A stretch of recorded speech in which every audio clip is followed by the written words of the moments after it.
now I ask you, what nonsense are you drinking this week? This week is Ultra Red, and I will figure out a great metaphor to describe the flavor of this. But tell me about your last week in Bangalore. Sure. So, I was only there for a couple of days, but it was a really nice experience. I was on the Infosys campus there, which is huge. It's 30,000 people, which is just crazy. It's like a small town, and it's beautiful. It's really well done, really well laid out. But what struck me is that people sort of walk to work in the mornings and then they walk home in the evenings. And I remember when I used to live in San Francisco and we do walking meetings all the time. I was thinking, I miss walking meetings. I can't do that in Dubai because I'll cook. But actually, Bangalore is the perfect temperature. So why are we sat inside? We can go and walk and talk while we're there. So you were in Bangalore. I was in Hyderabad. Okay. I got to say the weather a tad hot. It was a little cold for me in Bangalore. Oh, really? Now, Hyderabad, I could walk outside. Actually, it was okay. Like maybe in the middle of the day, you're like, let me not do this to get burnt. But Bangalore weather is really nice. Yeah. And I guess I'll get to know it more since I head there in a couple of days. I don't think either of us have stopped moving because we haven't been able to talk for weeks. No. Not even on, normally we message each other like every day on WhatsApp just to connect, complain about stuff, talk tech. And we have not had the time. It has been manic. It really has. And how has your last few weeks been? Do you know, it's been very full on. I think I'll say that. And you start to realize, I think when things are very busy, you start to focus on where you really add value. And I've always said for a long time that my value is joining the dots and helping people to be effective and removing obstacles out of the way. I've had a lot of chance to do that and really help people who are quite good at what they do be as good as they can be. I think that sometimes we let things get in the way. So I take great joy in being a person who can move some of those things out of the way, but it's been quite hard. You bring something up that I've really tried to apply in the last 6 months. When people ask me to join meetings or whatever it is, right? Because always triple booked, which isn't really the case. I think I manage my calendar really well now. But I tell people there's 3 reasons why you need me at a meeting. One is to set a vision or set a direction, right? And that's usually a little bit of a bigger meeting where I'll need some time to think about what will go into that. The second is to unblock something. A team is stuck somewhere and I need to figure out a resource, a staffing issue, make a decision. And the third reason is make a decision. Usually an unpopular decision because it's something the team can't get to themselves and you have to come Otherwise in. Otherwise they'd have done it. Yeah. So it's not going to be a consensus by all decision.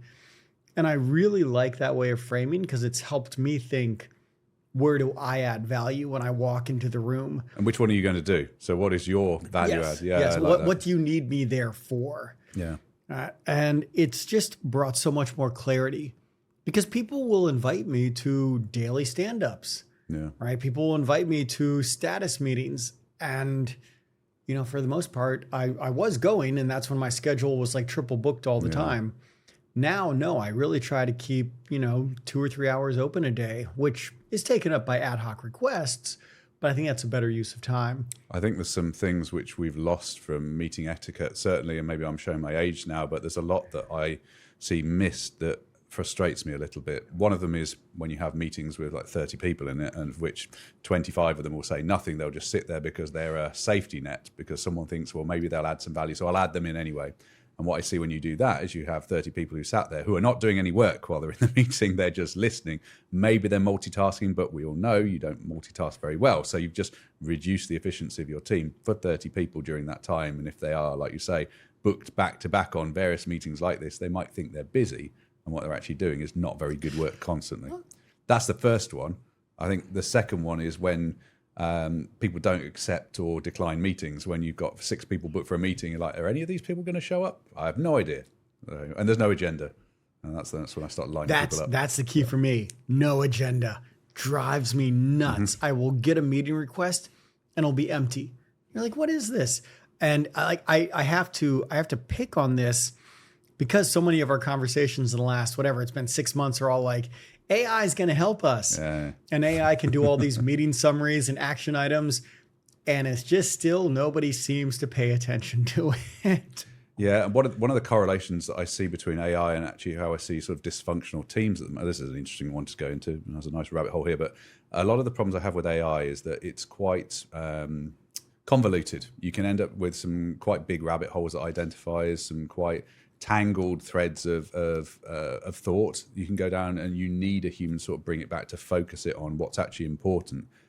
I quite often see poor performing teams doing the same thing, where they're not strategic about how they're thinking and they're not aligned behind a base set of principles and targeted outcomes. So I think when you start to layer the two together, when you give a poor performing team that isn't focused AI tools to accelerate that, you get into a very bad place. I feel what you're describing is like not that I'm jaded for the last 2 weeks or anything. no, it just feels to me like it is sort of the perfect thing of like kindergartners running around at recess exactly and like bonking into each other. Yeah. And you're like, it's very well meaning. Yeah. I mean, lots of great energy. All the kids are friendly. But it goes to one thing I was thinking heading into this podcast, because we hadn't talked for a while, and I do still spend, if I'm waiting for a flight, I'll go on TikTok for 15 or 30 minutes. And I think I'm starting to now get more and more, I don't know if the word's agitated, frustrated, but with the like AI is going to replace your job and do everything, and we're on the cusp, like nobody understands it. And like, yeah, that was also 2 years ago. And you said 2 years, in the next year, everything's going to change. In the next 2 years, everything's going to change. And here we are 2 years later, and we still have crappy meeting notes summarizing in our meetings, right? Oh, and look, for a lot of things, for a lot of situations, things have changed, right? Like you can accelerate, some specific areas. I mean, we use in Sapient, we have our own tool, Slingshot. So we do code acceleration, right? Pair programming, whatever you want to call it, true Copilot. We do backlog writing with AI. I personally use it for a lot of my own health stuff. I do use it a lot of times for emails, where I'll just do an audio brain dump and then say, please format this in an email. And that will help get me started, right? It'll help organize my thoughts. It's a tool though. It's a tool to your process. It's a tool. And not once have I ever thought to myself, oh my God, I'm going to be replaced. Yeah. We'll just use those tools. We'll get rid of Joe and just use that instead. How much would that make you laugh? Like, I mean, the thing is, yes, I can see it coming, right? I can see in terms of like, I can create layouts, and as layouts get better and more nuanced, I can then create systems behind them, and those systems can adapt to channels. Yeah. Like I do see much more acceleration. But you mentioned something a moment ago, which I think was really key. You mentioned it a moment ago, and before we went on the air, like being strategic and the amount of time that you need to be strategic and think of those things. Like, yes, everything we have is accelerating the tactical. Yes. There's still that level of like, what's the bigger picture? Like what, like the subjective judgment in there. That I think that's really, when you drill down to it, that's the value you add. That's what you bring. It's not process. It's not the task completion. That's where your value add is. Although you have got a vast repertoire of techniques and experience of doing that, and you certainly can coach a team around it, but actually your real, I think so, and I think my value add as well is the same thing. It's that subjective judgment that knows when to listen to what someone's saying and to take it, and then to help them coach to the next step, and when to tell them, actually, you've gone down the wrong path, this is a better path. You used a critical word there, coach. All right, and I think actually I'm going to pull that word and one other word out, Copilot and coach. And those are two very different things. Yeah. And as you said, a coach is someone that has been able to leverage years of experience and data and knowledge into wisdom. Yes. Right. And they can use that wisdom to help maneuver a person or a situation towards a positive outcome, versus a co-pilot is an acceleration or an accelerator, depending on what word you want to use, of a tactical need. Yeah. Yeah, I quite like that. And so I just made it up. But that's why we have these discussions, because I think these discussions help, bring our thinking forward. Yeah, they do.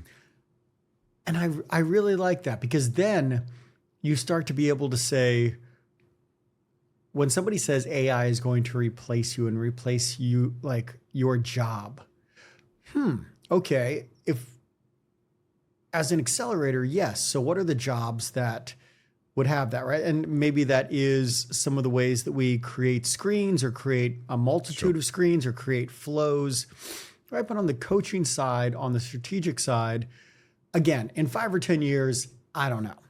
I don't think anybody who tells you that they know what will happen, I don't think has any clue.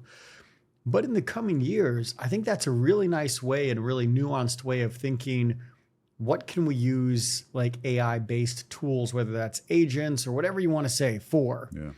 All right. It's not going to, let's say, if I'm thinking about like my broader sort of family planning, raising my kids, this type of stuff, but it could help me in terms of my basic tactical wealth management, right? Of like, I mean, we already have that. You put your money in a robo account and you set your risk profile and it runs off for you, and wonderful. It's just a little bit better now.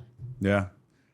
So I think I don't think we'll see subjective judgment being replaced by AI anytime soon, specifically because to be able to do that, you need a model which has semantic understanding, which has its own model of the world, which it understands the decisions it's making. It's not doing predictive, what's the next most likely word in a sequence like an LLM does at the moment. It has a semantic model, a semantic understanding of the decisions that it's making. At that point, could it replace a human decision? Maybe, but we're a very long way away from that at this point. But that we talked about that. I can't remember how many episodes ago, where we said that AI was already like smarter because it had all, human knowledge. But what you just said, the semantic side, is it doesn't look at the world from I don't know if the right word is non-human, but we look at things in a very specific way, right? And English is going to be different from Arabic, is going to be different from Chinese, and how it describes situations, objects, relationships, right? These types of things. So if you just set somehow an AI brain up in a way that it could understand or build an understanding of the things around it without being poisoned is way too strong a word. There's a version of truth. Influenced by human knowledge, and it could build its own semantic view of the world, right? Like, would it? I'm trying to figure out how to frame this, but we have a very specific way of looking at the world based on culture, language, all these things. And if you just set a brain up on the side and said, figure out what the laws are, what the relationships between things are, what is the meaning of things, would it look at things in the same way?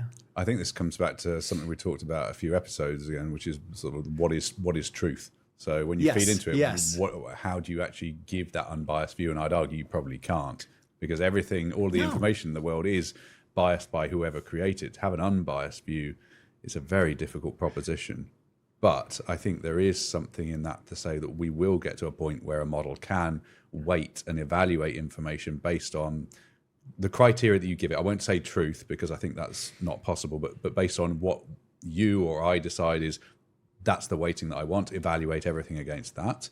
And maybe there will come a time where these AI models determine their own evaluation criteria. But I think we're starting to get into science fiction territory then. Okay, that's a better way of saying develop their own, what was your exact wording there? The evaluation criteria. Evaluation criteria. Yes, okay, that's a better way to put that. I mean, what makes me so excited about that is the way that we talk about, I don't know, just anything around us, or science fiction aspects are all related to how we as humans view the world. There's a book that's being turned into a movie called Project Hail Mary.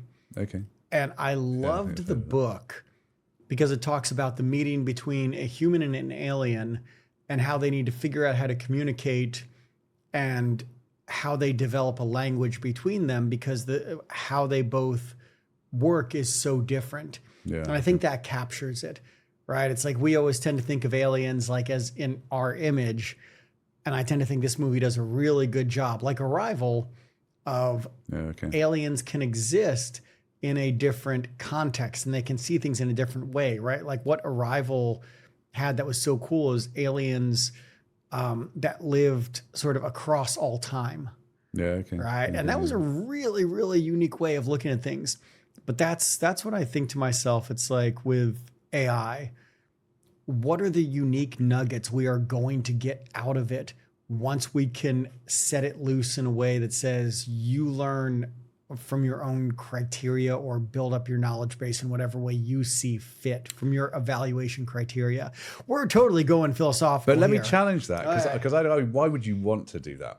And the reason why I say that is because one of the things that's come home to me over the last week or so with a lot of problem solving, a lot of alignment around not necessarily very complex issues, but getting things on digital delivery into a good place has struck me that actually the solution to most problems is people.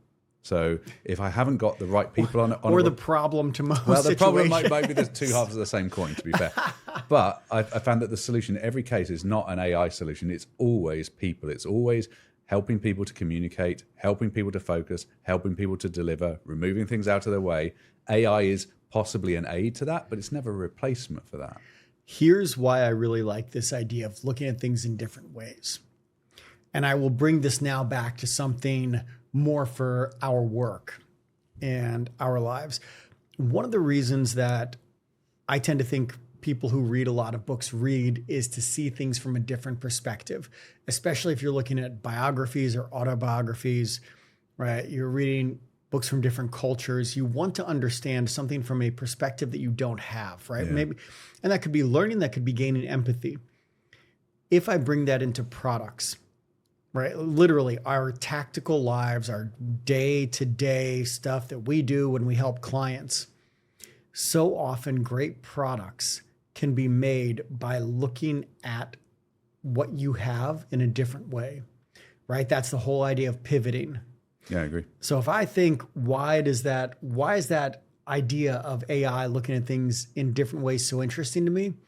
Because I find that on a day-to-day basis, what makes me valuable and relevant to Sapient or to any company is to be able to look at things from a multitude of angles and figure out what's the right direction we need to go or what's the right position we need to take, whatever that might be.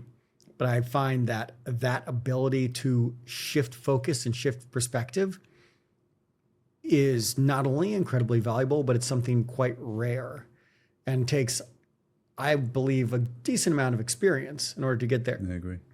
So if we had a tool, and I'll go back to a tool, that could help us look at things from different perspectives, that is so outside of how we think at the moment, I imagine the ability for us to create new experiences, create new devices, create new technologies would be, so vast compared to what we know now. Because so much of what we know now influences everything that we make. So if we were able to continually look at things from different angles, but at,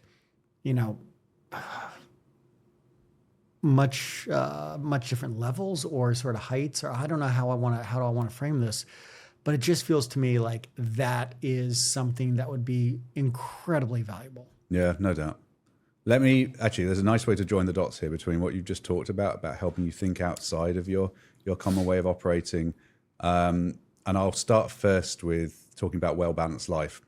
I think in the nearly 30 years I've been doing this, I've seen over a lot of companies, people who sort of thrive in and celebrate the hero culture, the guys that say that I've been doing this many hours a week, I don't stop, I'm always on, you can always reach out to me.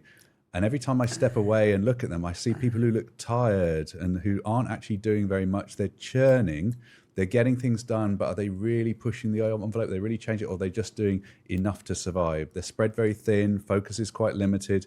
So my message has always been to my teams, I want you to work really hard between sort of 9 to 5, 9 to 6. And then I want you to go home. I want you to spend time with your kids, spend time with your family, read books, do things which aren't work related, because it makes you more interesting and it gives you new perspectives on things. So I'm 100% agreeing with you. And I'll tie this into the idea of coaching, because if you don't do that, if all you do is problem solve and bang your head against the same problems in the same ways year on out, you're not developing. You're basically stuck in the point where you said, that's what I know, that's my skill set, that's what I do, and you keep that going. I'm not a big fan of coaches. Let me say that first of all.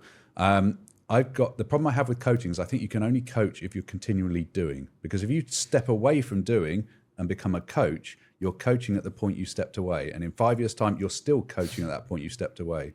Whereas if you coach and do, as long as you keep evolving your skill set, you stay relevant, you stay engaged with what you're doing. Your techniques might be good as a coach where you stepped away from the coalface. Your techniques might be great and what you know is really strong, but the world moves on. I like I thought you were going to go in a different direction actually with the looking busy, being like work hard, go home. I personally view things. No, let me say, I do think people who are working like that, they do work their asses off. There's no doubt, and they are effective. I just think they get less effective over time. See, I still thought you were going to go in a different direction where in consulting, or I'll say consulting for what we do, right? Yeah. Digital business transformation, services company, all of this. I think there is something, especially in the region, that is even more glorified than possibly the US about working 100-hour weeks is awesome. Right? Like it's rubbish, let me tell you. Yeah. That. Like you're somehow, number one, doing more, doing better. You are a better person. And if you're not working 100 hours weeks, are you really You're a hero. Yeah. Don't you want to be a hero? Yeah, and that's the thing. It's like thank you for working these days. And there's a guy that I'm reminded of. He's an old sapient guy who I remember him going around the office at 7:00 at night saying, "Why are you still here? Can't you do your job? Can't you manage your time? Why don't you go home?" I love that. And I really like that. So that is one of the things when I get like invites for weekend work, I'm like, how did we not see this coming? Who didn't manage their time well? And look, sometimes that's always needed. I do tend to look at things a bit different. I think everybody in my organization that I manage, not only that I manage, just around the office, thinks I work 100-hour weeks. And I do work longer weeks. I genuinely enjoy what I do. Yeah, right? That's the trouble. But yes, yeah, when you really love what you do. But at the same time, we get time to podcast. Yeah, I get time to go to the gym. I will do 6 to 8 hours of audiobooks a week. I will do my MMA training. You don't have kids, all right? No, I don't. I don't. But the thing is, it's the ability to, as we talked about at the beginning, know where you have impact. And so for me, since I don't drink anymore, I stopped going out at night, so I sleep super early. I'll wake up at 3, and people will see me sending an email at like 4 a.m. and think like, "Oh my God, like you must be like, do you sleep?" And actually, I got my little health band here, and I sleep pretty damn well. Yeah, okay. It's just the aspect that I may wake up and do my strategic thinking from 4 to 6 a.m., but then from 6 to 9 or even 6 to 10, I'm out taking a walk. I'm in the gym. I'm doing Muay Thai, right? I'm doing all these things. And I think people just assume I'm working from like 4 a.m. until, like 10 p.m. And that couldn't be further from the truth. I've just been very smart about how, I break it up. I did the same thing. And I've been very smart about where I come in and where I add value. And I think that's made me incredibly more valuable to the company as opposed to just working 100-hour weeks and being exhausted. This is crazy. I mean, the gym thing it's such a good thing to do for work. I have a long held belief in how do you create great teams. And fundamentally, one of those is about your work-life balance is the obvious, easy thing that people say, but you want people to go to the gym, keep your body healthy so your mind functions. So I make time for me to go to the gym. It might be 20 minutes to do a set between meetings here and there, and I spread it through the day, but I still try and get those things done. Well, I mean, that's like my morning walk, right? Like my audiobook time. I just need that time. And sometimes it'll be audiobooks, sometimes it'll be meditation, sometimes it'll be the gym, as you said. But I need a certain amount of time where I'm just like, I have my own mental space.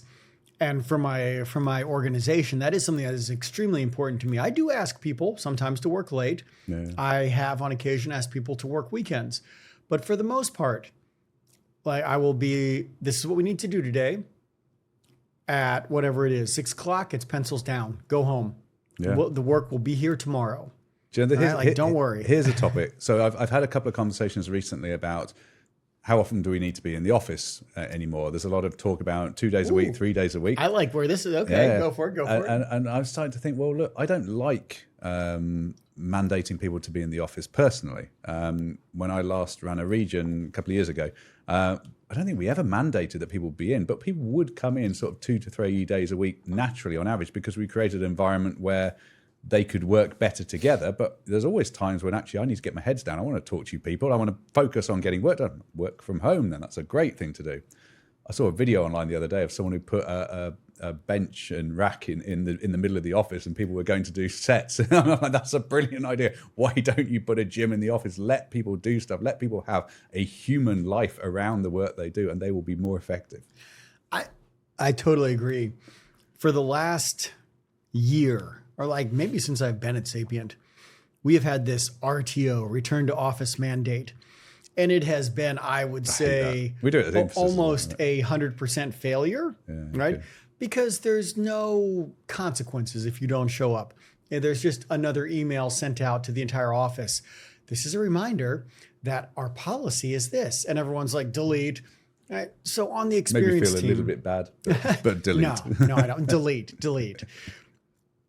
With the experience organization, maybe 6 or 8 months ago, people started coming to me, and there were a few people who show up in the office, and they're like, I miss people being here. I miss people having the conversation.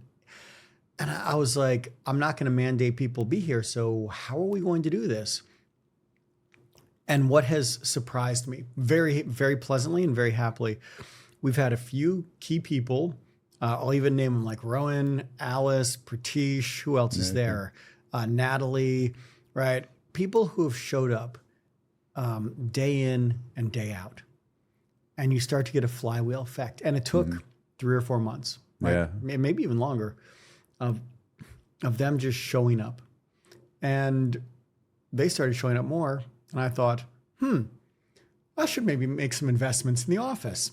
So we have hot desks, right? So we're not supposed to take desks, but screw that. That's a dumbass idea. So I just took over my desk. I went out and bought a monitor. And I bought some art to put on it, and I encouraged other people in the experience organization. So now other people start to have their desks where they sit. And then I went out and started purchasing candy. I purchased boxes and boxes of like full size, like candy bars, all this. And I put it on my desk for free. All right. So I'm like hundreds of dirhams a week. And at first, I love and hate that. Well, and so does everybody else in the office. But at first, people were like, they'd look over, they'd be like, And it's become like a virtual water cooler. People will come up, be like, what do you have this week? Nice. Right? And they'll start talking. But my whole point of this was that we've now created a flywheel. We do breakfasts once a month. We do drinks sometimes.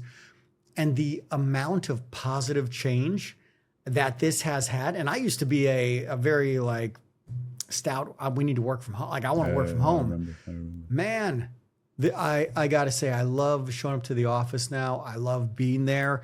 I didn't think, it's not that I didn't think. I knew it would take time, and I wasn't sure if we had the determination to get us there. But I can only applaud the organization. I can't take any credit for this because people have just been showing up. But like, wow. But that's interesting because it's not the organization, it's the individuals. So my view is that don't tell people how you want them to work. Encourage them to do their best work. And the best way they will work is often, not always, but often interacting with other people. So make that easy for them. Support that, enable that. Well, the amount of people that have coming up to me now and saying like, it's so nice that I have access to you where I can just walk up, ask you questions, bounce ideas off you, right? And for me, it's wonderful because I think to myself, like, this is nice to be able to actually share in some of these conversations that aren't just like me putting headphones on. And I will say I've been proven wrong. That I think, I'm sort of a fan of this, maybe not RTO policy, but I'm a fan of having a great space where people can come together. And that's key. So here's my message for anybody doing office planning at the moment. Think about why you want people in the office and how you're going to enable that. So these call center layouts of people, are they really what you want to encourage, or is it war rooms and creative spaces? I did buy a second monitor, and I'm trying to hook it up. Someone brought in an Apple TV, hook it up and put like 1980s pro wrestling matches on it just to have stuff in the background. And like one of our amazing designers, this woman, Nora, was sitting at the front lobby area. And I was like, why are you sitting here? She said, oh, the chair is really comfy and I really like it. I said, well, fucking take it to your desk then. Am I allowed to do that? I was like, I don't care. Now you are. I have literally never seen two people sit in these chairs. I've only ever seen one person come in. All right. So take it to your desk. If somebody wants it back, they'll take it back. But like, let's throw away all those silly desks and chairs you've got and replace them with spaces like that where people can work. Like have a little just backbone and to say that I want this office to be great and I'm going to figure out a way to do it, even if the office policy doesn't like it. Right? Yeah, honestly, I think I've seen quite a lot of offices with creative spaces, and you often have these pods where people can go in to have sort of informal chats, and you have one place where they had sort of chipboard, like almost like dining room type layouts of things, and the call center desks as well. And people kind of gravitate to the spaces that they like to work in.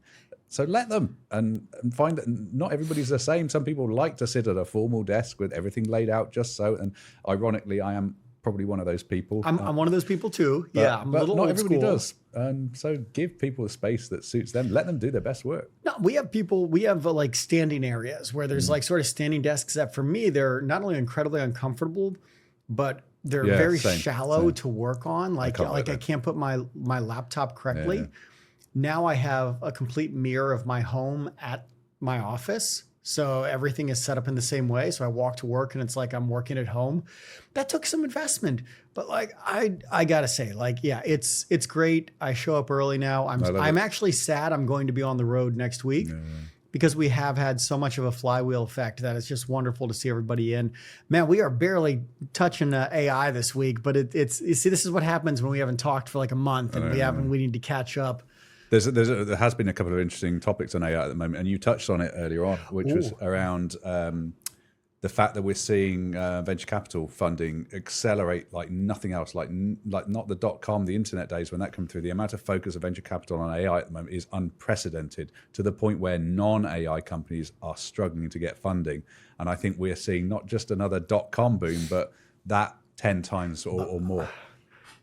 This is maybe embarrassing to admit, but I will say the first time, it took me maybe 3 or 4 seconds to recognize a video was AI. And the only reason I recognized it, and it was from Sora 2. Yeah, okay. And it said Sora 2 on it. It said Sora 2 on it, but it was because it was a guy walking near Petronas Towers in Kuala Lumpur, Malaysia, which is an area I know extremely well. And it was snowing, and there was snow on the ground, and it looked real. Right. And actually, if I didn't know KL and I didn't have friends there, I don't think I would have been able to tell. Yeah, I think it was that good. The only reason is it took me 3 or 4 seconds. I was like, wait, somebody would have told me if like this had happened. Yeah. Someone would have said like, wow, this is crazy, and posted on their Instagram stories. But that was a moment of being like, oh shit. My other big news thing I saw this week was the Bollywood actors Aishwarya Rai and Abhishek Bachchan. I think they're pursuing a lawsuit against Google at the moment for enabling the infringement of their personality and likeness by enabling people who put fake videos of them online talking or doing far worse things. But I think it's interesting now that we're starting to see people who have got defensible IP around their own identities. And we're seeing now the AI actress, I've forgotten the name, who's been in the news recently about people going after that only because it's a gimmick, but we're starting to see now humans fighting off against AI in terms of personality, in terms of entertainment. And I think that will continue. Influencers, you see several out of Korea, coming out of AI influencers. And even I'm looking at these images thinking like, this looks just like a, 21 or BTS or whatever, pick your K-pop star video. And so in the next 10 years, everybody wanted to be an influencer, right? And everybody sort of still wants to be an influencer. And well, why would I hire a person who I have to pay a salary to and it's going to have emotional situations and family struggles and all of this when, yeah, I don't need to do any of that. But you still got to come up with the content. We said 20 odd years ago, content is king. And I think it's just as true today as it was then. I totally agree. By the way, speaking of content, Squid Game season 2 and 3 was horrible. Okay. Oh, really? Waste of time. Do not watch it. Oh my God. I don't know how, again, how can you screw up something that was so good? So, I was so frustrated by it. It was a slog getting through it. But yes, so this is something we talk about at Sapient a lot. I think a lot of people with AI think that content is, because it is so easy to create, yes, it is going to be something like the content people are going to go away. I tend to think what you just said is the key. Yeah. Content people are going to be the kings, right? This is, I would say, where you want to be when you can create all these outputs. But what you just said, you still have to know what that piece of content is that is going to hook somebody. And yes, AI can help you, but when there is so much out there and you have to cut through with something unique, that sort of, whether you want to say intelligent content or story writing or whatever that is going to be, man, that's going to be a powerful differentiator. I think it's true across industries, though. I think it's true across capabilities. So I think content's the obvious one where we can read AI content and go, this is garbage, it doesn't engage me, it's clearly been written by a machine.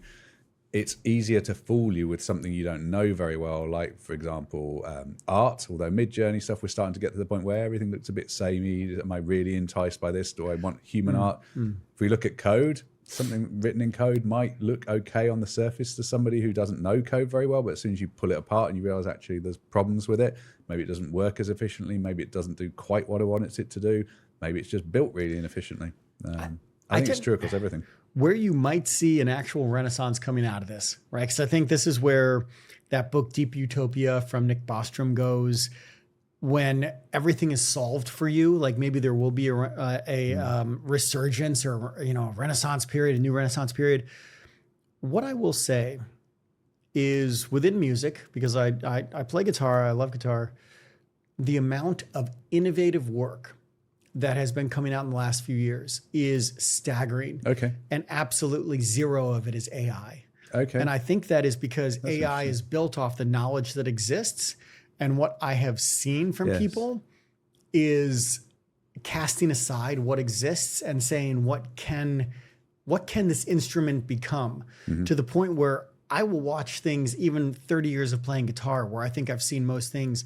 I saw something the other day that my jaw was like on the floor for the level of creativity and talent. Okay.